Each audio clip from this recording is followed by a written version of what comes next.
Do you know what? It's my birthday next Monday, Okay. and it's a big one. I'm going to be 30. And so I have said that whatever we do for breakfast, I would Fruit like salad. I would like a fruit salad. Welcome to English with Lewis. Let's go. Hello, everybody, and welcome back once again to English with Lewis. And today I am buzzing. I'm over the moon. I'm on cloud nine to welcome a wonderful guest. Lucy, hello.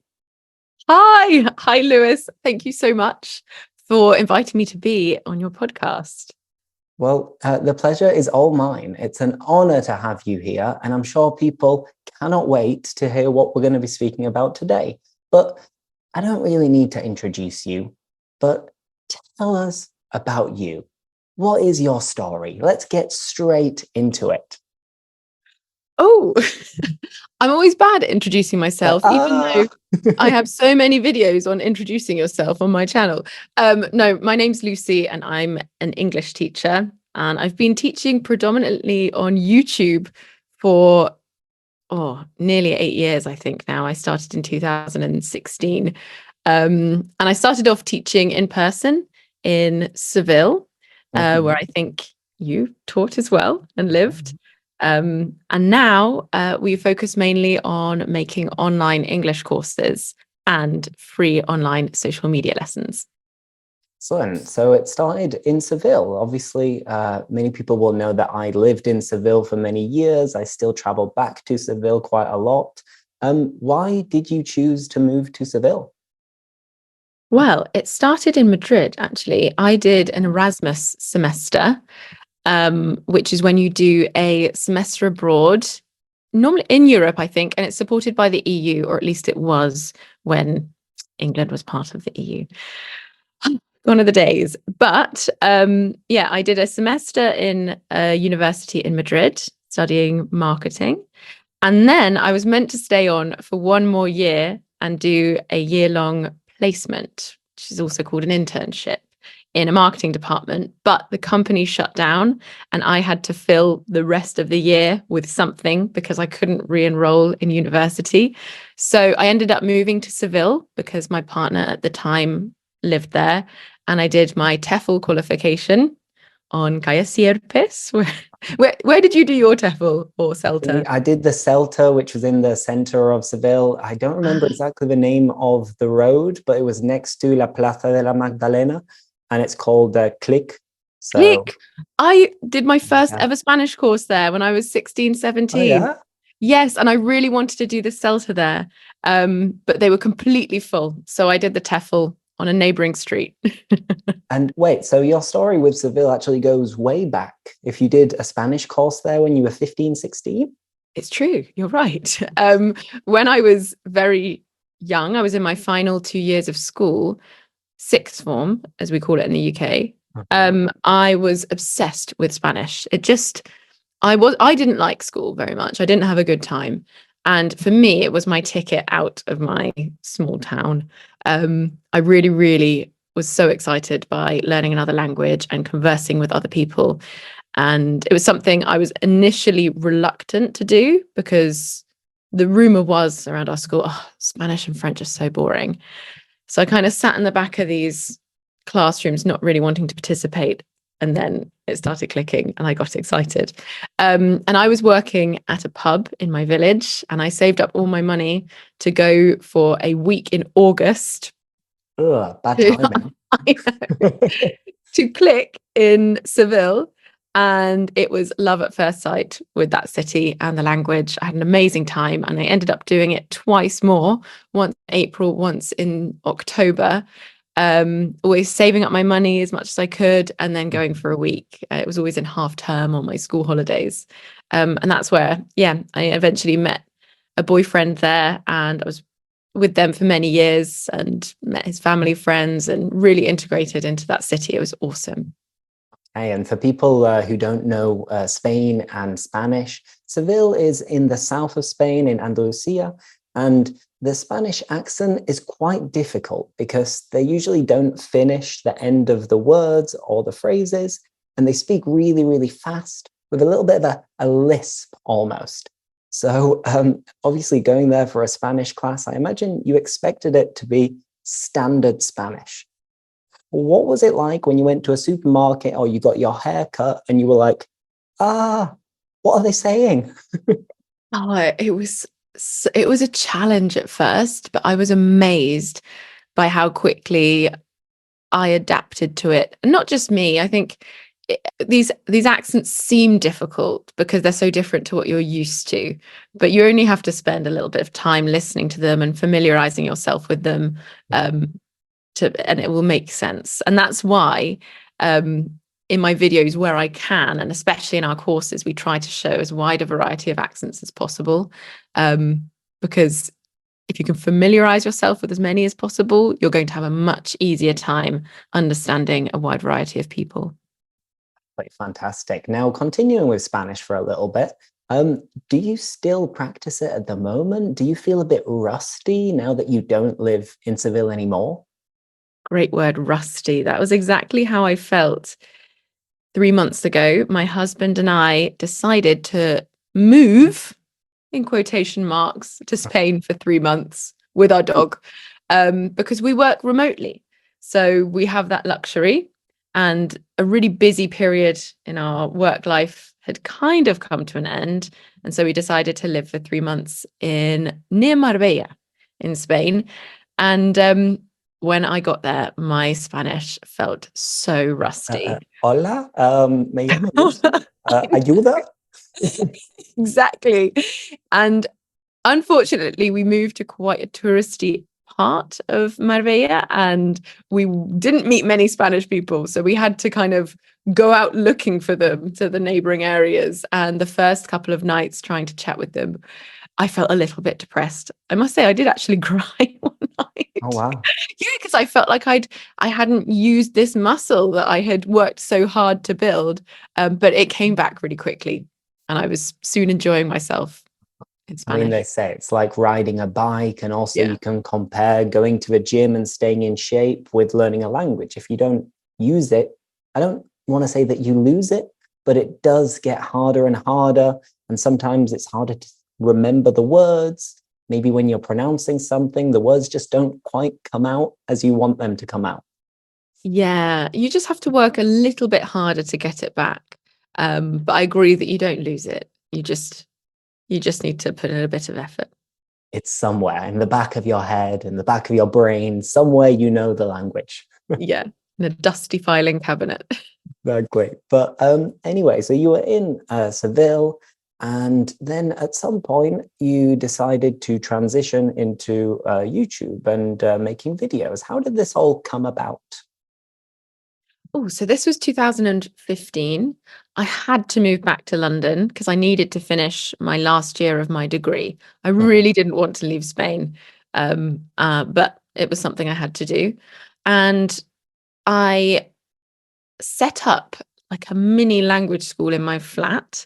My flatmates were all away during the day, so we had an agreement that I'd pay a little bit more rent and I could use the top floor of our flat, our shared living area, as a little school. And I'd have 6 students in at a time, and they were mainly Spanish or Italian students, and they were all preparing their PET or CAE exams, the Cambridge B1 and B2 exams. Was it CAE? Yeah, it is CAE. Sorry. Maybe the first as well. So long ago. It was the first FCE. Sorry. Yeah, they were doing PET and FCE. It's amazing. See, my exam knowledge is now rusty, it seems. But yeah, we had a great time, and I found myself explaining the same things over and over again. So like ED pronunciation at the end of words, or the difference between make and do. And I'd also been struggling a little bit teaching some of the more advanced grammar concepts. So I'd been looking at YouTube videos to try and see how other teachers had gone about explaining these topics. Inversions. It's like, oh yeah. Little did I know about inversions until I watched that video. Exactly. Or word formation. That was the one that confused me. And some of the explanations were great, really informative, but a little bit, I'm not going to say boring, but they weren't as entertaining as other videos on YouTube. Mhm. And I thought, I think I might be able to do this in a slightly different way. And so at the beginning of 2016, I bought my secondhand camera, forgot to buy a lens because I didn't know you needed one, bought a lens and had a go at making my first video, which was a video about make and do. Uh-huh. And it took a while for it to take off. But I think around 6 months later, one video suddenly, I'm not going to say viral, but it started performing much better than the others. And then I was able to make YouTube my full-time job. So was this 6 months from the first video until like just dedicating your life to YouTube? So I wasn't just dedicating my life to YouTube. I was doing my final exams. So I was committing to posting, I think, one video every fortnight because it was taking me ages to write, film, and edit these videos. So I had a very clear idea of how I wanted them to look. And so I had to learn editing by watching YouTube videos about editing. So I must have posted about 12 videos, maybe 12, 15 before one video took off. And then I passed my exams, graduated from university. I spoke to my parents and I said, would I be able to live back with you for a couple of months? They made me pay rent, which I actually really respect, because I think they wanted, I don't know, I really respect that they did that. Sometimes I tell people, fair play. yeah, Like, and they you're say that, under our roof, yeah, pay for your own food. exactly. And I think I had to make a certain amount of meals per week as well, but that was great because I learned so much about cooking during that period, and they gave very honest feedback. They're very fair people, my parents. And yeah, within 3 months of living there, I was then able to move out and get a little flat on my own and yeah, do YouTube full time. But I remember my dad saying, try for a year or two. If it doesn't go anywhere, you'll only be 23 and you can still, find a real job. Okay, who's It's laughing true. now, Dad? He's my biggest hype man. He sometimes I go into his office and he's got my like live YouTube subscriber count on his desktop computer. Wow. I don't even know how he finds that. But I'm like, wow, that's embarrassing. But thank you, Dad. I'm proud of your support. Awesome. And what I'm wondering now is because I only started like editing and posting videos like in the last year, 2 years, more or less. And at that point, there was a lot of apps and technology to make everything much easier for you. And I think that's maybe why I waited so long, because I was thinking, oh, editing, that sounds so complicated. Recording videos, oh, that's not my strong point. So how was it back then? Like, how much time did you spend editing and what platforms did you use? I used to use Final Cut Pro, and it did take me like probably between 10 and 20 hours per video. And these were not complicated videos. I also struggled with a really poor attention span as well. So I was a bit off and on with it. And sometimes a difficult edit would then make me not post for a month because I was so stuck on something. And so after a while, I think in 2018, I started working with a video editor. And that was amazing. It was a bit hard at first because I had a vision and I had to explain this vision to this person and constantly correct them, but they ended up nailing it, doing a really, really great job and editing the videos in a way that was better than what I had imagined. And so, yeah, that was the start of me being able to focus more on the writing of the videos and the planning. So that was great. I love the expression to nail, similar to hit the nail on the head. If you do something perfectly, you nail it. We could also say you smashed it, or even you killed it. Your editor killed it. Yeah, I also love that nailed it in particular. We seem to use it in a sarcastic way as well. So if we do something very badly, we might say, nailed it, which is a good example of British humor. Exactly. Now, one more thing related to your channel. Nowadays, what do you do? What is your work routine? And What do I do? what do you do? Now you're not just posting videos, right? Yeah. So my position has definitely changed. I We have a big team now. So it is me and my husband, Will, and then we have an operations manager who is absolutely amazing, who kind of oversees our team of teachers. But we have big thought shower meetings where we all come up with as many ideas as possible on videos, especially for short form, because you have to come up with so many different video ideas like that. And I have these teachers that help me create these scripts now. And then we have a big team of editors as well, that bring the scripts or the footage to life.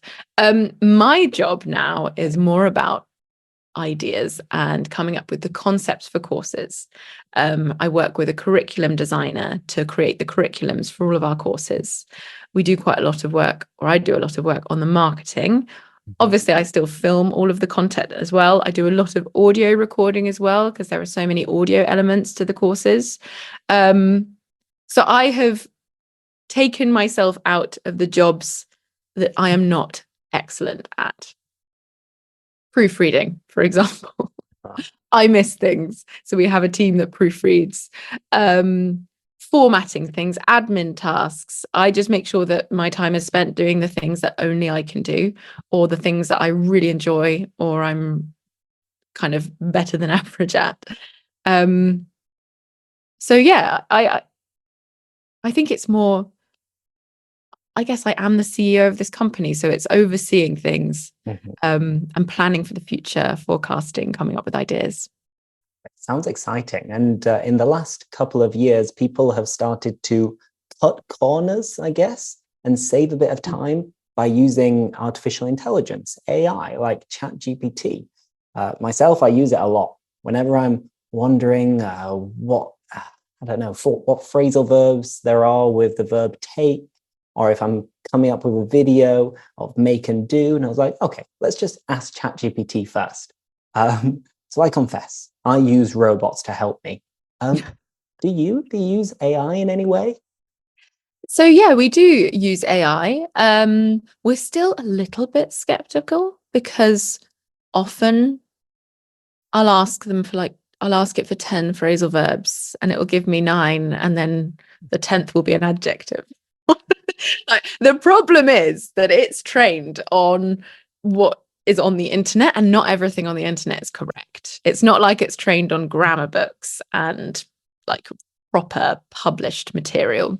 So you have to take everything it says with a pinch of salt, but we find it really useful for coming up with examples. So if we've got lots and lots of vocabulary to teach in a course, it will help us with examples, and also coming up with tongue twisters with lots of different sounds for our pronunciation courses. I think we could be better at using it. I often like to be a late adopter at some of these things. Just when if I have like that intuition that something could go wrong, especially with terms of copyright and things like that. Yeah, so we're using it, but sparingly, and trying to have, making sure that we also have a human approval on absolutely everything that comes out of ChatGPT. We don't want the robots to be taking over everything, not just yet. No, because imagine if all of the online content becomes generated by AI, then the future AI will just learn from that, and it will just be AI learning from AI, learning from AI, and then we'll be left with nothing. So, yeah. It's pretty depressing image to think of. Yeah. So moving on. Sorry about that. No, it's true that a lot of people are very skeptical, a little bit afraid of the impact that AI can have. And we see it more and more on YouTube as well, that you have videos that have just been created using so many different applications of AI. And it's like, wow. There's a lot of rubbish. I've seen a few where it is, I don't think a human's gone near some of the content I've seen floating around on YouTube, like teaching incorrect pronunciation of words, or, not just a mistake, just genuinely like they've put some words into some voice software and it's all come out wrong. Yeah, I wonder, it always seems like YouTube and the social media platforms lag behind a little bit. But I think pretty soon they will be quite focused on working out what is AI and what is human created by humans. Yeah, exactly. It's interesting. And moving on from that, linking it to our next point is giving some tips for people who are studying English and trying to improve their English independently, because many people who are watching this, they use YouTube, they use applications to improve their English. And it's true that I have actually started to use ChatGPT just to brush up on my Italian and prevent it from getting rusty, where I create GPTs of like an Italian friend. So I can speak to Davide. And Davide is a man from Milan. He's 30 years old. He likes football and so on. And then I can start chatting to him using the microphone, or if not, just sending him messages. And it's a good way, if you don't have someone to speak to, just to practice your Italian in my case, but your English. And that way you can prevent it from getting rusty. And at the same time, it's kind of cool to ask some weird questions like, Davide, do you have feelings? Davide, what am I doing now? Are you watching me? That's one fun and unusual tip for using AI in order to practice your speaking and your English, that you can use ChatGPT as almost like your private English tutor. That's cool. Yeah, I think there's another app called Langua. And so just disclosure, I work with a company called Langua Talk. And they've just created a little app where it will create transcriptions of podcasts, and you can click on each word and see the definition. And they also have a sort of chat bot you can chat to as well. And that's fascinating. I would have absolutely loved that when I was learning Spanish, because I did consume a lot of audio content because I wanted things that I could do hands-free or without focusing 100%. So something like that could be really cool. I just think my biggest tip for learning any language, English included, is don't let anything go. So if you really want to build your vocabulary, every time you realize that you have a gap in your vocabulary, that there's a word or a phrase that you don't know, don't get into the habit of thinking, I'll let that up later, or I probably won't need that again. Just have a notes app or something, or physical piece of paper, and write it down. Even if you're not going to search it in that moment, just write it down and then take some time to do that. I did that with Spanish, and I just think it was the best thing I've ever done, really, because I never, there are times where you don't know a word and then it will come up again and again and again. I always struggle with this word. Don't let that happen. See if you can just make a voice note, something to remember it, and then make a point of searching it later. Okay, so there we have two nice tips. Another one, it's common that people recommend, if you are reading a book, also to listen to the audio book at the same time. Yeah. And that way you are learning how words are pronounced and the flow of the language at the same time. So if you do like reading, try reading, and at the same time you can listen to what you are reading. So it's like you're killing two birds with one stone almost. Yeah, I love that one. And if you're at a slightly lower level, listen and read children's books. And also children's TV programs. I used to always recommend Peppa Pig to my students because they were designed for younger children. So they were covering very everyday vocabulary, but they were also really funny and entertaining. And if you can get one where the characters are not talking in that silly cartoon voice, then that's a real winner. Lovely. Now, I love English idioms and expressions.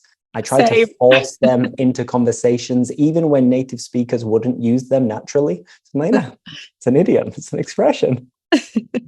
So let's just teach a few of our favorite expressions. So the ball is in your court, Lucy. Tell us an expression that you like. A wonderful one you've just used. My favorite one has always been, every cloud has a silver lining. And this one means that every negative situation has a positive side to it as well. And I think it's really visual because, clouds are grey, they're annoying. We like talking about them a lot in England. But if they have a silver white line, it means the sun is behind them and might come out. So that's my personal favourite. My husband's name is William. His favorite is where there's a will, there's a way. Okay, I like it. It's a nice play on words. Yeah. And that means, if you are willing, if you want to do something, you have the intention, then you will find a way of doing it. Fact, lovely. So every cloud has a silver lining, and where there's a will, there's a way. Yeah. And given that you mentioned every cloud, it just dawned on me that this is one of these idioms that we usually don't always say the full idiom. We might just shorten it and say, every cloud. And people would understand exactly what you're trying to say. And another expression like this is when in Rome. Because the full idiom is when in Rome, do as the Romans do. So when you're traveling or visiting a place, you should try to behave like the locals do. So using Rome as an example, if you go to Rome, don't go to Burger King. Have some nice carbonara, when in Rome. Exactly. Yeah, and we don't just use it to refer to Rome, do we? We use it everywhere. When in Seville, have espinacas con garbanzos, spinach with chickpeas. That was my favorite. So good, isn't it? Espinacas. And it's healthy too. Like, what's not to like? Excellent. What's your favorite one? A nice one to nail something, which I mentioned earlier. If you nail something, you hit the nail on the head. And apart from that, there are some that I use quite often, and a lot of them are related to work or business English. And everybody loves finishing work, right? So if you do your last task of the day, you would say, I'm going to call it a day now. So to call it a day is like to finish work for the day or finish a task that you were doing. Finally, I can call it a day. Love that. And then you can clock off. There we go. Phrasal verbs. Lovely. Yeah. Meaning you can, again, put in your final minute and then you leave. Yeah. Now, phrasal verbs and English idioms. Which do you prefer? Which do you prefer teaching? Oh, definitely idioms. The annoying thing about phrasal verbs is you have separable, inseparable, transitive, intransitive, and that tends to get really confusing. I definitely prefer idioms, but I know there's some overlap as well. Some phrasal verbs can be idioms as well. So that's when it gets really exciting. Really exciting, scary as well. Excellent. Now let's move on again to the next part of this conversation. And you've been in Spain for the last 3 months, but where do you live in the UK?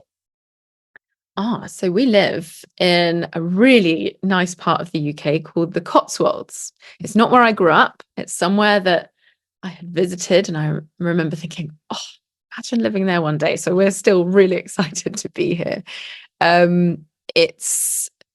We're in the county of Gloucestershire, but it's a huge, I think it's 2,000 square kilometers or something. It's this huge area, and much of it is protected as an AONB, which is an area of outstanding natural beauty.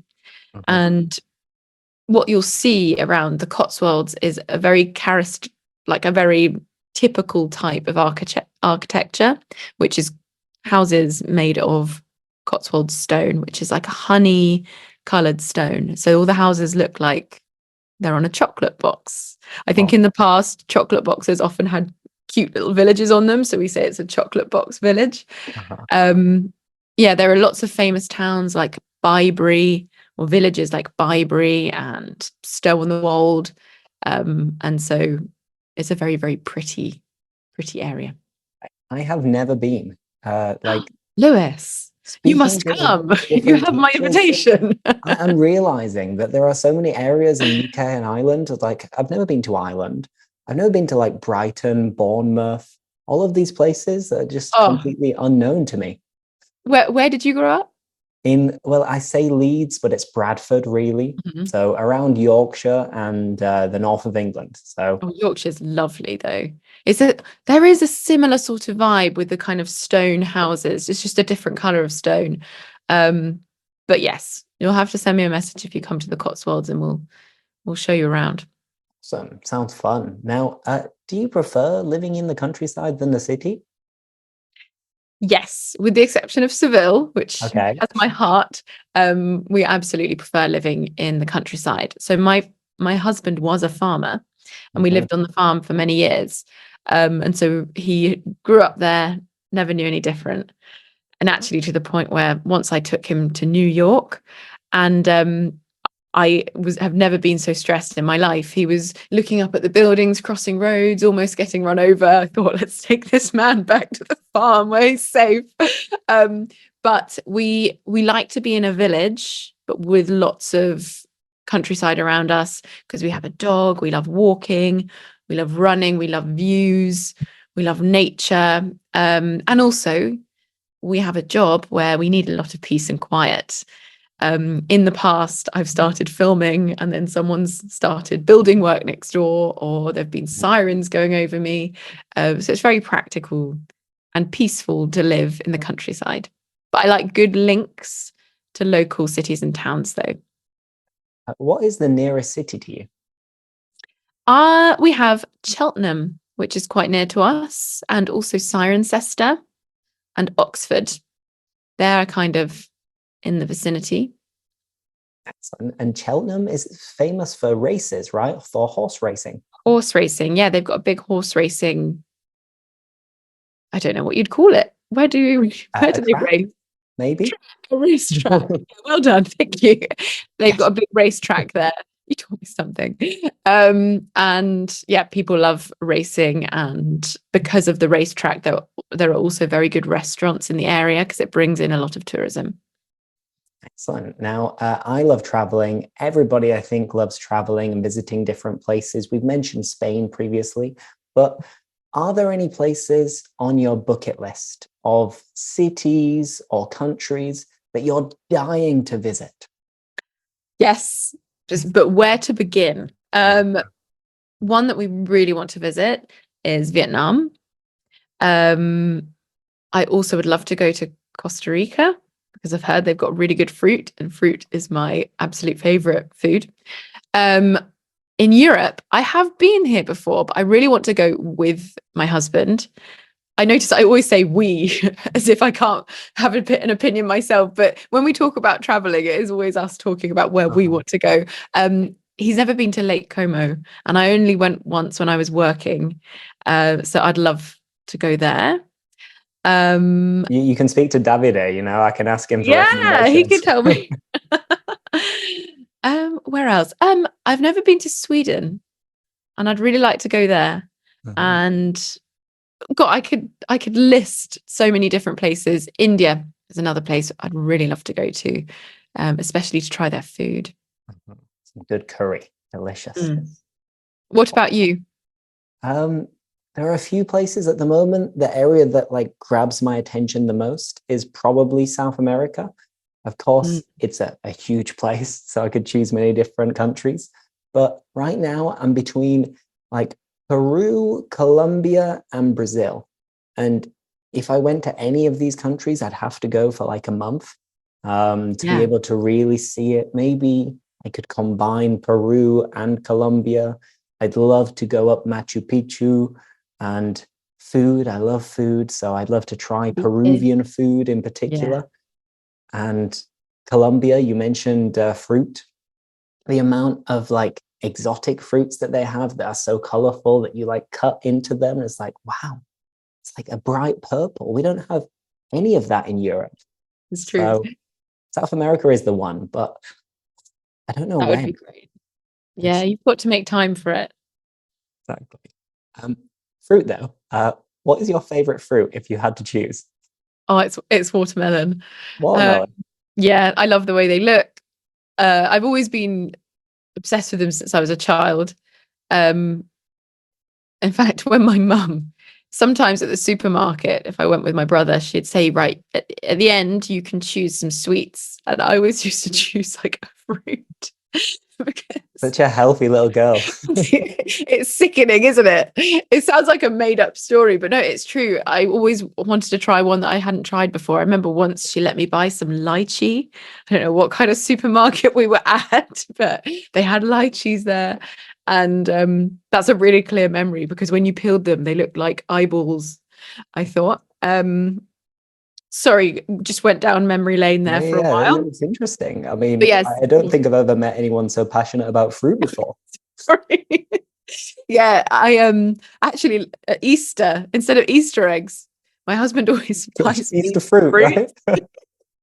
Yeah, but like ones that are egg shaped, like mangoes, kiwis, things like that. Yeah, I think because in the UK, you only really get ripe fruit between like end of May to mid-September. So it's like a short window. And so the rest of the year you're just thinking about this fruit. You just get out of season fruit.